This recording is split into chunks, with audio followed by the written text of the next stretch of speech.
JDiv is back at it here to give everyone my very first Game of Thrones Season 1 episode reaction video, as I've actually already seen Game of Thrones. All 8 seasons, I've seen at least every season 3 times, some of them 5 or 6 times, depending on what season it is. But since it was requested, I figured I'd react to every episode of Game of Thrones while I'm doing Breaking Bad reactions to kind of change it up a bit. That way you don't see Breaking Bad, Breaking Bad, Breaking Bad, Breaking Bad, UFC. We'll do Breaking Bad, Game of Thrones, and random stuff just to change it up a little bit. If you're not caught up to the point where I am in rewatching or watching Game of Thrones, or you're just not sure, I highly suggest that you take the initiative and pay attention to the episode title, which of course I'll put in the description for you. If that's the case and you find out that you're not caught up, I would highly recommend that you don't watch this video any further just to avoid any potential spoilers. This is going to be Game of Thrones Season 1, Episode number 1. The title of this episode is called Winter is Coming. Going to be my reaction review recap of the episode. Kind of break it down by where they were or what places they were in this particular episode. So beyond the wall, on a continent called Westeros, Rangers of the Night's Watch scout wildling movements. And now wildlings are people they don't like that live outside the wall. And there's also a massive ice barrier to the north. Now, they discover demonic white walkers and wildlings turned into undead whites. Will, the sole surviving ranger, flees to the south. And then at King's Landing, where the king obviously is, watching as the corpse of Jon Arryn, the hand of the king, is attended to, Jaime Lannister assures his twin sister Cersei Lannister that if Arryn had spoken to anybody about them, they would have already been executed. Now in Pentos, exiled Prince Viserys Targaryen plots to reclaim his father's throne from King Robert Baratheon and brokers a marriage between his sister Daenerys and Dothraki warlord Khal Drogo, played by Jason Momoa, otherwise known as Aquaman.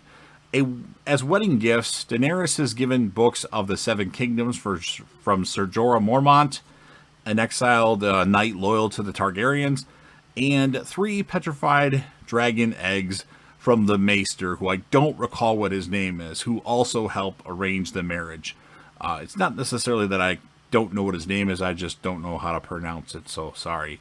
And then in the north, the Starks of Winterfell are introduced. We have Lord Eddard Stark, who goes by Ned, his wife, Lady Catelyn, and then they have children, the oldest Robb, the eldest daughter Sansa, the younger daughter Arya, and then the younger sons Bran and Rickon, as well as Ned has a bastard son named Jon Snow, and he has somebody else that he takes care of, Theon Greyjoy. Now, Ned takes his sons to witness Will's execution for dissertation because that's what he does. That's his job. Ignoring Will's warning of the White Walkers, Ned beheads him, insisting walkers are long extinct. Did Ned not know? And then the Starks find a dead direwolf, which is the symbol of the Starks. And there's a bunch of pups, so each one of the Stark children, including Jon Snow, the bastard, were given these direwolf pups. Now, news arrives of the death of Lord Arryn, Ned's friend and Catelyn's brother-in-law.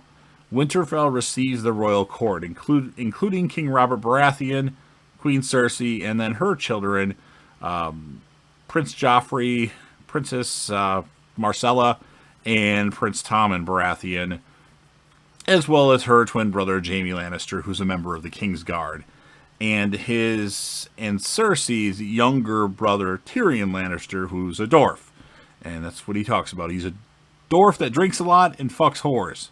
Kind of a nice life, anyway. Now,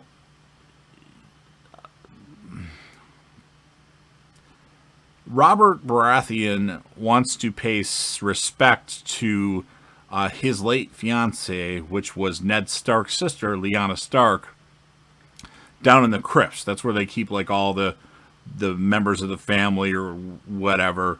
So when they go down there, Ned actually appoints, or I'm sorry, Robert actually appoints Ned the new Hand of the King. So he's going to have to go back to King's Landing, and suggests that Sansa be betrothed to Joffrey so they can kind of combine their families. And so essentially Joffrey and Sansa would get married, and then their family would be one instead of just Baratheon. Starks would be like Starks and Baratheons are together.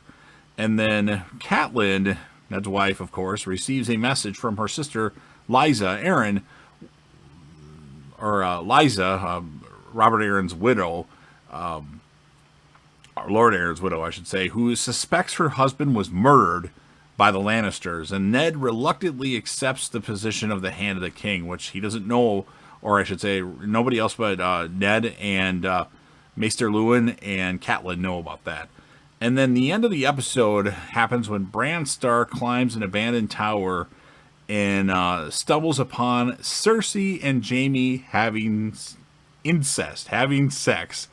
To keep the incestuous relationship a secret, Jaime says the things you do for love and shoves Bran out the window, falling as the episode ends. So pretty crazy episode of Game of Thrones to start the series off. I remember the first time I watched this particular episode, which I think was in 2016, might have been 15, but I'm pretty sure it was 16. As far as the score of the episode, I always do this. It was pretty interesting, especially with Bran getting pushed out of the window. I didn't think I'd see that in the very first episode of this crazy show. So I'm going to give it an 8.7 out of 10. And the character of the episode is going to be Ned Stark. It could have went to other people. It was kind of an episode to show you all these particular characters. There's one thing that I have to say that I just haven't mentioned yet. When Robert Baratheon gets to Winterfell, he gets off his horse. He looks at Ned, who's his buddy for a long time, and he's just like, "You got fat," and then Ned's like, "And you did." It was just funny. So, really good episode. I mean, there's a lot of shit to pay attention to in Game of Thrones, and there's a lot of characters that you sometimes don't know how to pronounce their name, and some of the characters I didn't look to, just refresh myself on what their particular name is, like Maester Luwin. I think I got that right. It's been a while since I've watched the earlier seasons, probably over a year. But all in all, pretty good start to an amazing series.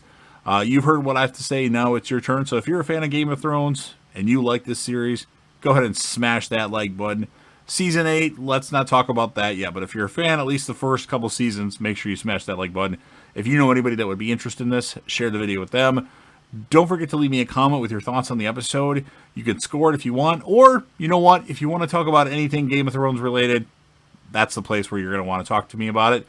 And then, of course, last but certainly not least, don't forget to hit that sub button, subscribe to the channel, join the team, show your damn support, and be a part of something special. And JDev will return.